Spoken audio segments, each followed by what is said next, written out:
गो बिस्मिल्लाहिर्रहमानिर्रहीम। खैबर पख्तूनख्वा वजीर खजाना साहब چې नन کوم په صوبایي اسمبلی کې بجټ پیش کړی دی دغه ته بجټ نشي ویلی، دا د دروغو یو پلنده ده. در حقیقت وزیر خزانه او صوبایي حکومت د عمران خان ملګري د دروغو په لباده کې د لګیالي حقایق پټوي.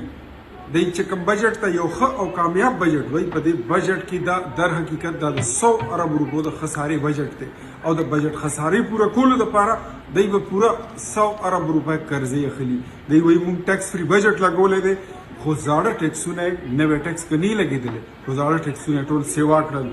بل د هغې نه بره موږ که دې ته وګورو نو د دوی نه په تېر شوو 8 کالو کې تحریک انصاف حکومت نه په 8 بجټو کې شپږ بجټ چې کوم دی دا لیپس شوي، دا ضایع شوي.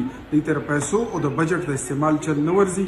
په دې بجټ کې د پاکستان د خیبر پختونخوا د صوبې د اولس د غریبو خلکو، د مزدور، د کسان، د صنعتکار، د دکاندار او ورسره د سرکاري ملازمین دپاره هیڅ د خوشحالۍ خبر، د سوکالۍ خبر نشته. د په تنخواه او په پنشن کې هم اضافه نه کیږي.